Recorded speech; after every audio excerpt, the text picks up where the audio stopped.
who knew that frying noodles was racist. A friend of Nigella Lawson and Mary Berry has been forced to fight back after being accused of racism for daring to publish a Chinese cookbook even though she's white. Pippa Middlehurst, a cancer research scientist who won the BBC show Britain's Best Home Cook, has caused tempers to boil over with dumplings and noodles. Cultural critic and journalist Rosalind Taylorson posted a photograph of Manchester-born Pippa online yesterday and posed the question, why did a white woman write a cookbook about dumplings and noodles?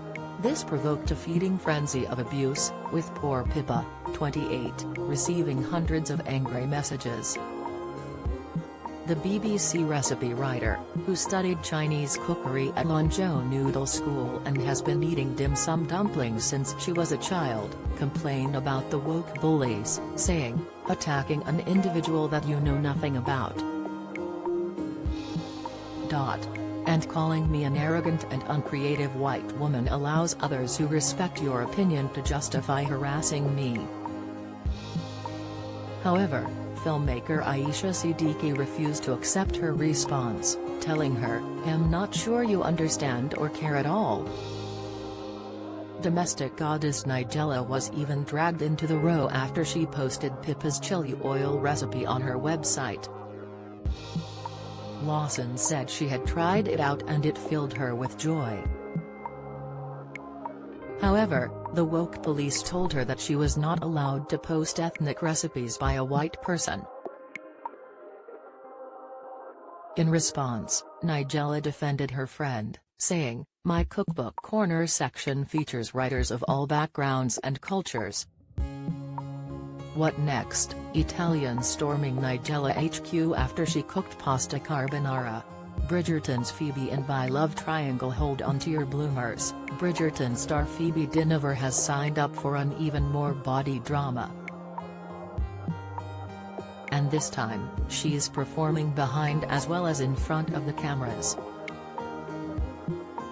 She is an executive producer and star of a TV adaptation for streaming giant Amazon of Exciting Times, Nisha Dolan's much-talked-about novel. Dynevor, 26, plays an ingenue who moves to Hong Kong and becomes caught in a bisexual love triangle with a male banker and a female lawyer. Off-screen, the actress's love life is almost as exciting. Phoebe is said to have split up with American comic Pete Davidson, 27, who reportedly fell for her after he saw her steamy scenes in Bridgerton and found them hot. Just wait until he sees the sizzling sexual tension in Exciting Times. Patricia Hodge, who will take over from the late Dame Diana Rigg as flirtatious Mrs. Pumphrey in hit drama All Creatures Great and Small, claims she's too old to brave the dating scene in real life. Hodge, 74, who lost her husband, Peter Owen, in 2016, insists, dating is a young person's activity. "I don't feel lonely. There have been moments, but I try to bat them away." The Miranda star tells Saga, "I do have fun, but I have absolutely no desire to share my life on a permanent basis with anybody." Queen has a church service delivered. Prince Andrew has much to pray for, but he and the rest of the royal family have decided not to visit Crathie Kirk for Sunday services while they're on holiday in Balmoral. Instead, I can reveal that clerics will be visiting the Queen's Scottish retreat for private worship. There is a provisional list of church ministers who are set to visit the Queen in person at Balmoral, says my man in a kilt. The reason the royals won't go to church is over fears crowds would gather to catch a glimpse of Her Majesty, leading to a lack of social distancing. There's no private chapel at Balmoral. One minister who previously spent the weekend with the Queen at Balmoral tells me, she likes to have a variety of ministers and the prayerful time usually also involves other guests who are staying. It is a bit nerve-wracking the first time, but once you know what to expect it is fine. A peep at Martha's glam party tit for hats off to society model Martha Sitwell, who's still getting glammed up at home despite being deprived of parties. The former face of Royal Ascot has posed in this show-stopping peep show hat by milliner Victoria Grant, which cost £1,369. "I've been saving it for a special occasion, but there haven't been many parties about, not any hat-worthy ones anyway," the ebullient ex-wife of Baronet Sir George Sitwell tells me.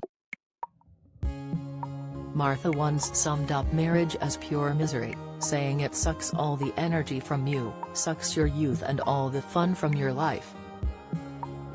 Rock giant Jeff Beck will be relieved to know he is not the only prominent supporter of Johnny Depp. "I revealed earlier this summer that the guitarist was giving Depp refuge at his Sussex estate, and now acclaimed film director Wim Wenders has leapt to the defense of the actor, who's been shunned by Hollywood since he lost his bitter High Court showdown with ex-wife Amber Heard. If there's a shadow of a doubt, I think people are free to give an award for what Depp is doing as a film artist," says the Paris, Texas director, adding, "By today's standards, Picasso should be taken out of all museums." Picasso wasn't exactly kind with some of his women.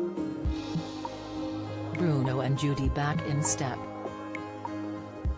Strictly Judge Bruno Tonioli described Judy Murray's dancing as stiffer than Nelson's column and condemned her Viennese waltz as more Mary Sloppins than Mary Poppins, but she's graciously forgiven him. The mother of tennis champions Sir Andy and Jamie Murray embraced Bruno at the West End show Jersey Boys.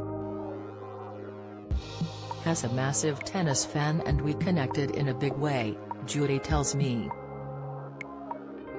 "Sounds like love all." Celebrated interior decorator Nicky Haslam has been forced to put his plans to buy a pet dog on pause, or should that be pause? The price of puppies more than doubled during lockdown.